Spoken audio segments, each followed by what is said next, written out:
All right, moving along. All right, thank you so much. So Lindsey Wimmer is joining us today from the Star Legacy Foundation.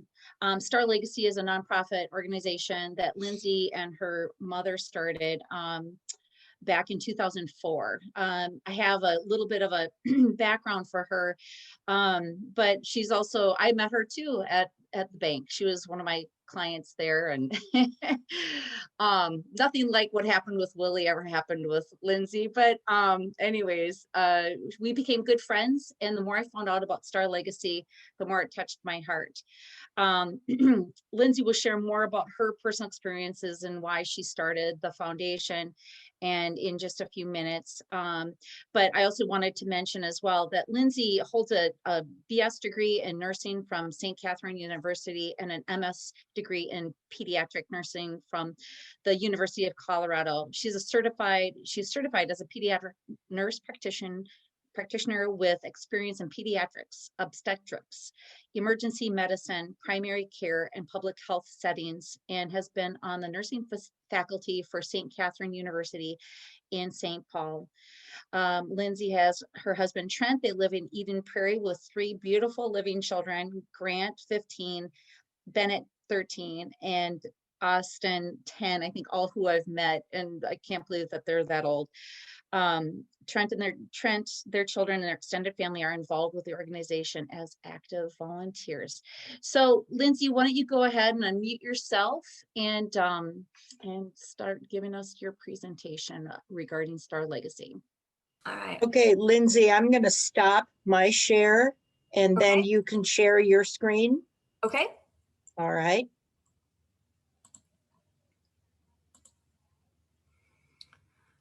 All right. Well, There we thank you go. so much for the opportunity to be here and to speak with you all this morning. Following Willie's story is pretty pretty tough to beat, so I will do my best. But I really appreciate the opportunity to share a little bit about what we do, and just hopefully introduce you to a little bit of the concepts around our efforts. So as Margaret mentioned, I started Star Legacy Foundation after our first child was born in 2004.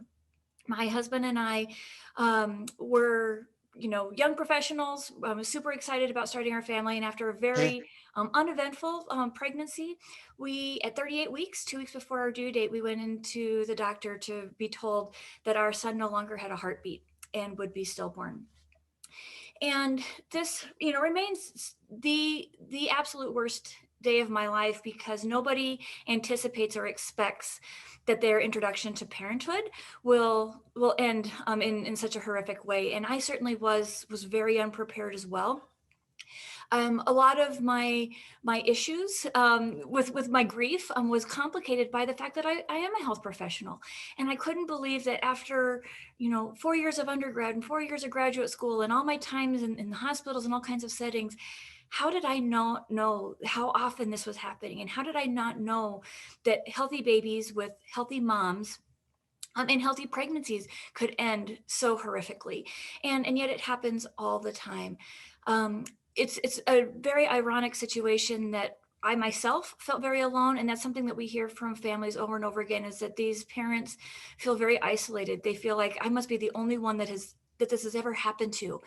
But yet we now know that 1 in 4 women will experience the death of a baby during pregnancy or infancy in their lifetime. And so we are not alone, but it has become one of these things that is very, very hard to talk about. And one of our goals at Star Legacy Foundation is to try to break down some of that stigma and the disenfranchisement of the grief that is experienced by these families. This is far from a flattering picture of me, and not one that I would normally share with many people, but it actually is one of my favorite pictures, because it is one of very few that we have of my husband and I as a family with our first child. And when I look at this picture now, as much as I see the devastation and the heartbreak, I also feel immense love and pride that I felt that day, just like any new parent does. And so I think that's something that, we want people to recognize, that these are absolutely members of these families. much loved, much missed individuals. And sometimes these pictures like these are all that we have. And so that really is what motivates so much of our work. I will share another unusual, but one of my favorite pictures. Most people don't think to take pictures of their children in cemeteries, but this is one of my living children, as Margaret mentioned, at the cemetery where my son is buried in Colorado. And this is another one of my favorite pictures because it is one of the few that I have. This is the closest I will ever get to having all four of my children in the same photo together. These three were all born after Garrett was. And so that, it's a very bittersweet thing, but it's my story of parenthood. And this is what parenthood looks like for me and for far too many people. I will also tell you that it's important that those three are also part of our story. Not so many people think, well, yes, because they're the ones who helped you smile again. They kind of made life better again. And while they do absolutely all of those things, they will never replace Garrett, as nobody could replace any of them. But also what I learned as a health professional through those pregnancies, you're actually looking at 3 miracle babies. We could have lost all 3 of them as well. But because of the extra level of care that I got as a result of Garrett's death, they are here and they are healthy and happy and doing fantastically.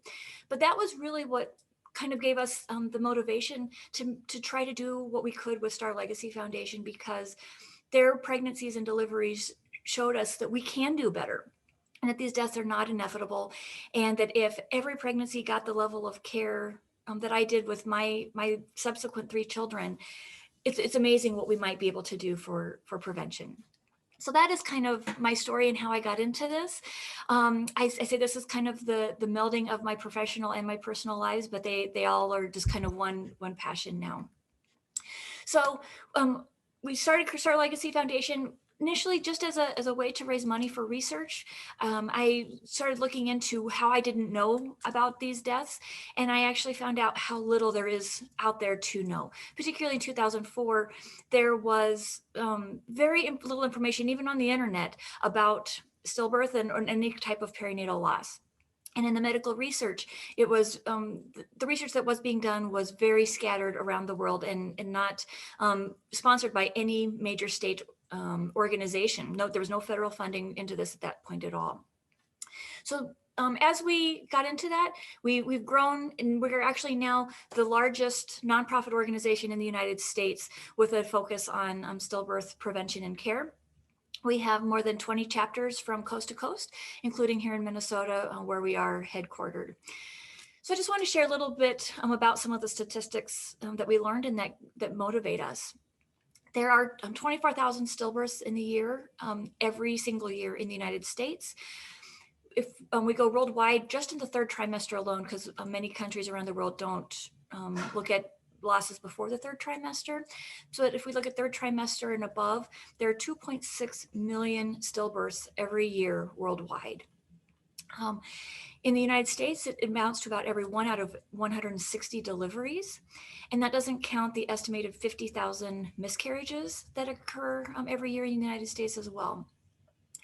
One of the more startling things to me as a pediatric nurse practitioner is that there are more stillbirths in the US every year than deaths from prematurity and suicides combined.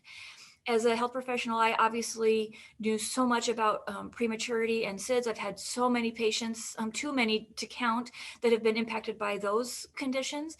And to learn that there was more stillbirths than those combined really was an eye-opening statistic for me. To put some of those numbers in a little bit different perspective, the Boeing 747, which of course doesn't fly anymore, but if we look at that airplane at full capacity, the number of babies that we lose to stillbirth every year in the United States is the same as a fully loaded 747 crashing every 5 days. And we use that information because it's when it happens one-off, and a lot of times it may be during pregnancies that people don't know how to respond, or maybe people didn't realize that their friends and neighbors were pregnant. But this type of thing gets the attention. And unfortunately, I've actually been using this slide for a very, very long time. And it really came to haunt me when some of the Boeing crashes happened, because we had 2 unexpected crashes of one airplane. And the entire thing was shut down. There were congressional hearings. It became this, appropriately, this huge investigation into we can't, as a society, be okay with these planes just falling out of the sky. But yet, if that was happening every 5 days, that's essentially what we have with stillbirth. And yet most people don't even know that it is happening. So this really is something that we believe is a public health crisis, and something that we need to be paying attention to, commiserate with that. When we look at the national statistics, the definition in the US is 20 weeks of gestation or more. And the Healthy People 2020 target was set at 5.6 stillbirths per 1,000 live births. And as you can see, over the last 10 years, we have not been able to reach that.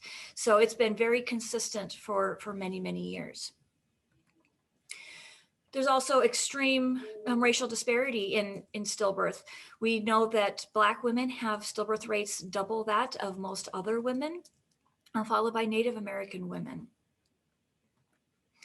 There's also some disparities with maternal age, and this is becoming very concerning to us as more and more women are delaying childbearing until after careers or various different issues.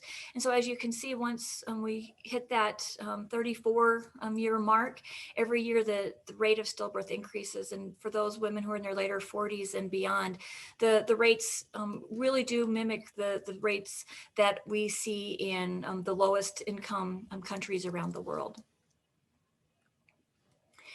Here in Minnesota, we have done a little bit better than the national average. You can see that Healthy People 2020 goal that we have been under and right at for a while. But the concerning thing here in Minnesota is that our rate is increasing. And you can see that in general over the last 10 years, we're making that slow creep back up. And that's something that we are absolutely very concerned about and trying to address. Minnesota has the same disparities as we see nationwide, but one thing that is unique about Minnesota, we're the only state in the nation actually that Native American rates are higher than Black rates, which is certainly interesting, but not something that we want to be proud of, because both Black and Native American women have, again, double the rate of all other women in our state. We also know that there are some downstream effects. 2/3 of these women will go on to develop major depression. So that is certainly a concerning mental health piece and a family health piece. But the other thing is that half of those women will continue to have depression symptoms for more than 4 years.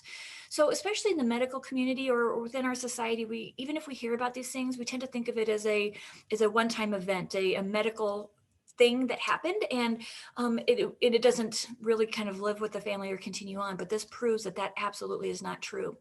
When we extrapolate those depression numbers to the 2.6 million stillbirths worldwide, we know that we have nearly 5 million women in the world who are living with major depression that is directly related to a stillbirth. So that is a major mental health, maternal health, family health issue worldwide. In addition to that, 1 out of 6 of these mothers will be diagnosed with post-traumatic stress disorder. And we also know that there's a social and economic impact. A recent study found that stillbirth parents are operating at about 2/3 of their normal capacity 6 months after the death of the family. And I think that 6 months was an appropriate, but also an interesting time frame for them to look at, because most families will tell you, and this is probably true for any type of major loss, but 6 months later, the meal trains have stopped, the flowers have stopped coming, people stop checking in on you as much. You're almost, the social implication and pressure is that you should be back to normal. And people are expected to be back at work, back to being the parent that they were, the sibling, the child that they were. All of our other roles have resumed, and yet their grief is taking up 1/3 of their capacity to do so. And so this is a really tremendous burden on these individuals, but it also tells us what it can do in the workplace or in the family if people just don't have the ability to operate at the level that everyone around them is expecting them to. So at Star Legacy, we have 5 main pillars that we really try to focus on. That's research, education, awareness, advocacy, and family support. And I just wanted to quickly go through some of the programs we have to give you a taste of what we do in each of those areas. But at the bottom line, our entire mission is focused on the idea that every pregnancy deserves a happy ending. And that is ultimately our goal. So in research, we are currently operating the Pregnancy Research Project. It's an international study that's designed behind registries that really is hopefully will be one of the best opportunities we have to learn what makes healthy pregnancies. Because for being such a common condition in our world, there's actually very little known about what keeps pregnancies healthy and what keeps the babies in those pregnancies healthy and the moms. And so this is a fantastic opportunity that we're really excited about. We've launched it in June of 2019 in partnership with the University of Michigan. The crazy algorithm there, you can see that there's no way you can read it, but it's just a demonstration of one of the efforts we are currently doing with Ariadne Labs out of Harvard University to adapt protocols that have been very successful in other high-income countries. As an example, Scotland has used this particular algorithm and brought their stillbirth rate down by 23% over the last 4 years.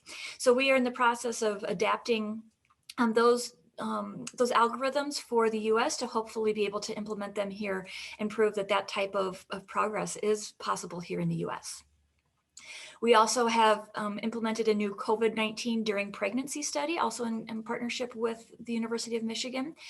And we fund outside research as well. In 2020, despite the unusual year, we were really proud to still be able to donate nearly $150,000 to research projects around the world.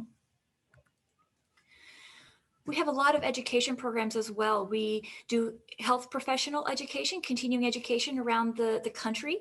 Used to be mostly in person. Of course, that has changed. We're in the process of launching all of our modules in an online format.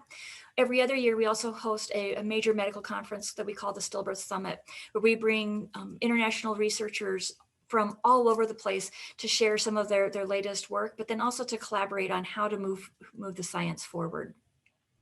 We have a podcast called Stillbirth Matters, where we feature some of these researchers and other experts and on all different types of information around all forms of pregnancy loss and infant death, in both from the prevention side and the bereavement side. You see a sampling of some of our written materials there. We provide free bereavement and prevention materials to families and health facilities all across the country. They're completely free. They're all available in English, Spanish, Hmong, and Somali. The prevention card that you see on the right, we actually have translated into an additional 7 languages. So we're really trying to just get some of those messages out there and make sure that everybody has access to the information that they need, not only to reduce their risks of poor outcomes, but then also to improve their bereavement care and journey when prevention isn't possible. We have a series of awareness programs. This is from one of our social media campaigns. October is Pregnancy and Infant Loss Awareness Month. And so we do what we can to really raise the profile of these losses so that nobody feels alone. That's ultimately our goal with a lot of this awareness. But we also know that awareness has proven to be helpful in some prevention elements, because if moms know about this and know why they can be concerned about some of these symptoms, it really does improve our opportunities to stop a potential devastating outcome. But we also know that when our society is better informed, we can provide better support and bereavement care to those around us as well. Another one of our awareness projects is putting together what we call the Stillbirth Scorecard. This was some of the data that you just saw, but we have gone from every state across the country and the US as a whole to really dig deeper into the information and just to get a dashboard of where we currently are. And you see, it says 2017, that was the most recent that was available from the CDC until just a handful of weeks ago. And so we're in the process now of updating this for 2018. But if you're interested in any more data about Minnesota or other places around the country, feel free. All of these are available on our website, and they're always pretty eye-opening for people. I think everyone always is hopeful that their location is doing a little bit better than they may know about. But this can be really motivating for many people. We're also involved in some advocacy efforts. If any of you are familiar with the Stillbirth Tax Credit here in Minnesota, we helped to push that through. And essentially what it does, if you're not familiar, is allows families who experience a stillbirth to claim that child as a dependent on their taxes for that one calendar year. And it's really important, not only because they incur the same expenses, prenatal care and car seats and cribs and all the expenses as parents who go on to have living children, but then they also have the bereavement expenses for burials and autopsy costs, counseling, lost time off of work, those kinds of things. So the financial element absolutely is very important. Minnesota is unique in that it is a tax credit. So even low-income families who do not have any taxes due will get those funds from the state. So it really is an incredible program that we have here in Minnesota.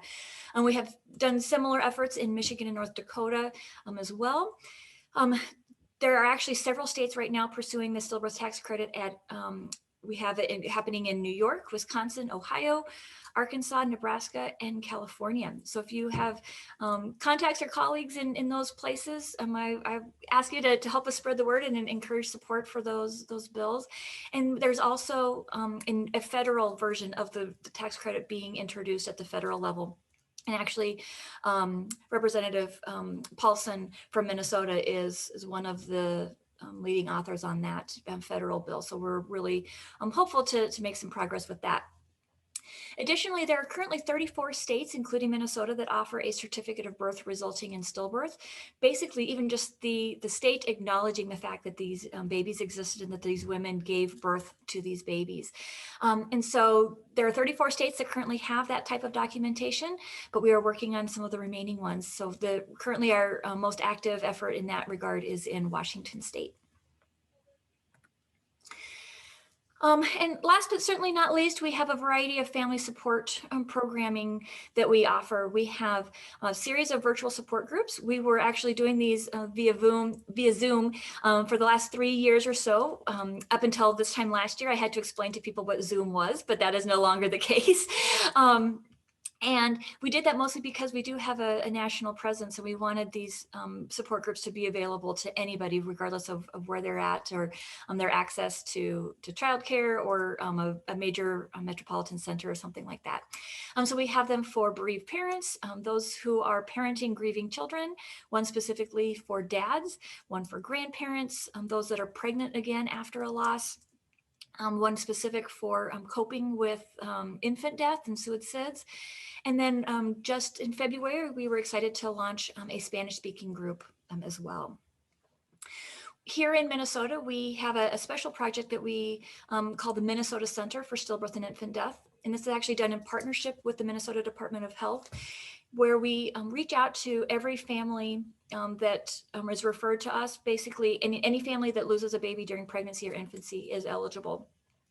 And we reach out with information, access to resources. We have a peer support program so they can connect with another person who has had a similar experience.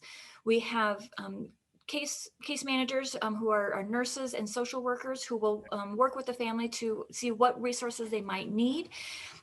Everything from just listening and counseling to finding therapists in their area, or maybe it's helping them find the right funeral home, financial assistance with a lot of these end-of-life expenses, but maybe even for counseling or covering some other expenses while they grieve. We really we personally don't provide all of the services, but we want to be that local central place for these families so that they don't have to spend the extra energy doing all that research. And so we reach out to every family, we send them sympathy cards, we continue to connect with them for a full year after their loss, and then beyond if it's appropriate. So that's a program that we have here in Minnesota. And then finally, you see just a handful of those little outfits there. One of our programs is that we provide care packages and burial and cremation outfits for a lot of these families around the country. And we have an amazing group of seamstresses that volunteer their time to turn outfits or turn blankets and outfits that we can donate to the hospitals or to the families, especially for the itty bitty ones who, you know, even doll clothes and those things aren't going to fit very well, but we can still dress them with dignity and give them some really wonderful memories and provide some comfort to their family in that difficult time. So the ones you see there are actually from donated wedding dresses. They have been made from people who donated their wedding dresses. So it really is an amazing program. Our some of our care package things includes everything from hand and footprint molds to soft Kleenex, so that they don't have to use the hospital sandpaper, and all kinds of big and little things that can really make a difference for families in those moments. I know I'm running out of time, so I won't take too much, but we are always looking for support. There's 101 ways that anybody is welcome. I would just say, first and foremost, if you are impacted by these losses yourself, or you know someone who is, and especially if support would be beneficial, absolutely, please don't hesitate to reach out to us or connect us with them in some way. But we're always looking for all kinds of new talents, and so any way that you might be interested in, and even just by telling somebody else or telling someone who is pregnant that there are some things that they can do to reduce their risks, we would be eternally grateful. There's some of my contact information, but Margaret, I hope I didn't take up too much of my time, but I'm happy to take any questions. No, not at all. Thank you so much, Lindsay. It's such an extraordinarily important discussion, and you have informed us beyond what most of us have probably known about this very, very sad, I don't know, sad event that happens to so many. I mentioned this to a few people, and it's funny, whenever I mention this in your story, I always get somebody that says, yes, my wife or my sister or my mother or somebody. And I've been to a couple of your events, and it's really, the stories are just, they're heart crushing in some aspects, but at times it's so good for them to talk about it. Those support groups are so important. And I guess especially right now, especially during this pandemic where everybody's so isolated and by themselves, which can do a lot of damage to certain people, not being able to express what's going on inside. So we really want to thank you so much for sharing this. Please, everybody take note as to that, her contact information if you have any questions. But again, please, like she said, share it with people that you know, even who are currently pregnant. My daughter is, and or you know, raising young families, just so they know, and can kind of prepare a little bit in a very healthy, proactive way, which is the best way to do it. So we did have a couple of questions in the chat, and sure. so let's see, one of the first ones, Lindsay, was, let me get to it. I think,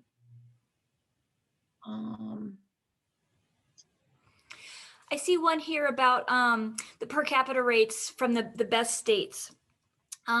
Yeah, the best estimates that we have actually is that we could bring our national stillbirth rate down by about 25%. So that just right off the top, and that's actually without doing anything more than what some of the best states are doing.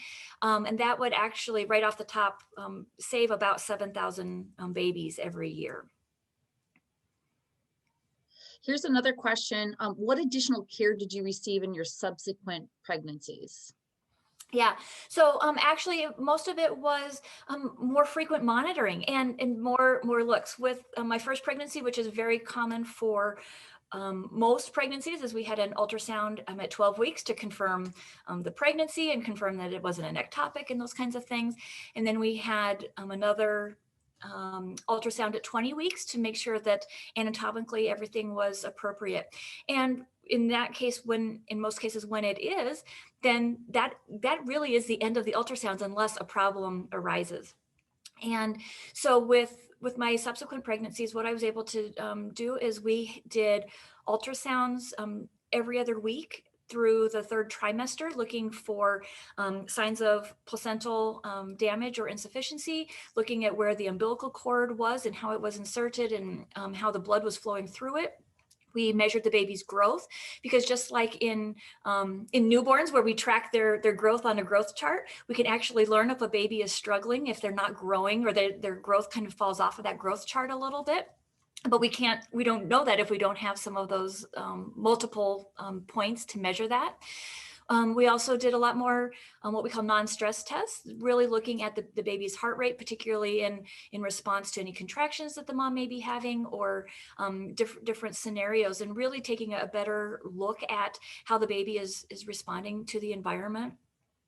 So those are just kind of some additional testing and monitoring, and what it did was, by having more looks and more information about how my babies were doing, that was when we were able to identify that they were struggling. And so one of the concerns right now is that we don't have a lot of great intervention tools about how to intervene, but what we can do is really provide a lot of support, and we can actually take a better look at what those moms are doing. And with the case of a couple of mine, we can deliver early if we need to, because if we decide that the baby has a better chance and is more likely to be healthy and survive outside the womb than inside, then we can move that forward. Obviously, that's not ever our goal, but you ask any stillbirth parent, and they would tell you that they would like their chances in a NICU or something like that if staying in utero is certain demise for the baby. So but that's just an example of some of those things, and that really actually mimics a lot of the protocols that have been done in the UK, Australia, New Zealand, the Netherlands, places that are really bringing their stillbirth rates down. One thing that I haven't, a slide that I didn't show, was that over the last 15 years, if we look at high income countries, WHO put out a study looking at third trimester stillbirths only. And over the last 15 years, the rate that we're bringing our stillbirth rates down, the United States was dead last. There are 5 countries that are bringing their rates down 10 times faster than we are. So we're really trying to look at those nations and learn from them and see what they are doing well. And a lot of that comes into play with how we monitor these subsequent pregnancies. And so it's trying to learn what we can from those scenarios without a family having to endure such heartache to qualify for that level of care. Okay, well, we are definitely out of time, beyond time, but thank you, Lindsay, so much for not just coming today, sharing with us this important information, your wonderful, work that you're doing, but then also your personal story and history. And we just thank you for sharing that. I know it's still probably at times hard, so thank you. Say hi to your mom, Shauna, for me. Okay. You guys, again, I know there's another question in the chat. I think if you want to follow up with Lindsay individually, that would be fine. She's more than available to help and answer any questions. And but check out the website as well. There's a lot going on. And again, this is an international organization that's spreading more and more education across the world and helping young families to thrive and survive. So thank you again, Lindsay.